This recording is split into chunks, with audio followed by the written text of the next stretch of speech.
మీ business ఏదైనా మీ ఊర్లో promotion చేయాలంటే అది సుమన్ టీవీతోనే సాధ్యం. ఇప్పుడే సంప్రదించండి. నమస్తే. నా పేరు Manavihar. Director of doctor B R Ambedkar Konaseema జిల్లా international Delhi public school Amalapuram.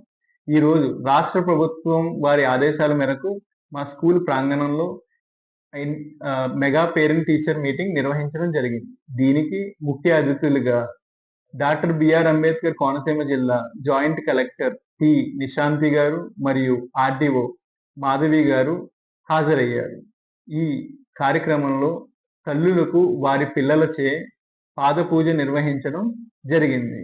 ఈ కార్యక్రమం ద్వారా తెలుగు సంస్కృతి సాంప్రదాయాలను తెలియజేసినందుకు తల్లిదండ్రులు, ఐడిపిఎస్ యాజమాన్యానికి మరియు రాష్ట్ర ప్రభుత్వానికి ధన్యవాదాలు తెలిపారు. నమస్కారం, నా పేరు లక్ష్మీ ఆదిత్యాదేవి. మా అబ్బాయి ప్రదీప్ కుమార్ 9వ తరగతి ఢిల్లీ పబ్లిక్ స్కూల్లో చదువుతున్నాడు.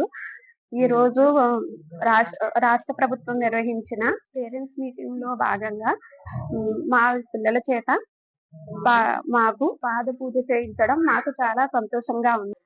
ఈ కార్యక్రమంలో మాకు పాల్గొన్నందుకు చాలా ఆనందంగా ఉంది. ఈ కార్యక్రమంలో సంస్కృతి సాంప్రదాయాలకు పెద్దపీట వేసినందుకు చాలా సంతోషంగా ఉంది. రేవతి, మా అమ్మాయి డిపిఎస్ స్కూల్లో 9th క్లాస్ చదువుతుంది.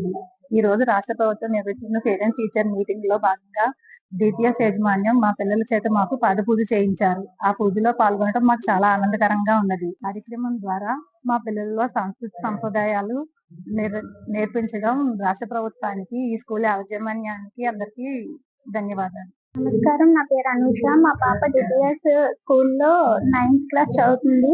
ఈ రోజు ఈ మెగా పీటీఎం 2.0 ద్వారా మా పిల్లల చేత మాకు పాదాపి పూజ చేయించారు. ఇందులో పాల్గొనడం మాకు చాలా ఆనందంగా ఉంది. ఈ సందర్భంగా మా డిపిఎస్ స్కూల్ వాళ్ళకి, పైగా ఇది రాష్ట్ర ప్రభుత్వానికి సంస్కృతి సాంప్రదాయాలని వెలుగుపరచడం చాలా ఆనందంగా ఉంది. పేరు రమాదేవి. డిపిఎస్ స్కూల్లో మా అమ్మాయి 8వ తరగతి చదువుతుంది. ఈ రోజు రాష్ట్ర ప్రభుత్వం ప్రతిష్టాత్మకంగా చేపట్టినటువంటి పేరెంట్ టీచర్ మీటింగ్ 2.0 లో భాగంగా పాల్గొన్నందుకు చాలా ఆనందంగా ఉంది. ఈ కార్యక్రమంలో మా పిల్లల చేత మాకు పాదపూజ చేయించారు. ఈ విధంగా రాష్ట్ర ప్రభుత్వం మన సంస్కృతి సాంప్రదాయాలకు పెద్దపీట వేయటం చాలా ఆనందగించే విషయం. ఈ కార్యక్రమం ద్వారా డిపిఎస్ యాజమాన్యానికి, రాష్ట్ర ప్రభుత్వానికి ధన్యవాదాలు తెలియజేస్తున్నాను.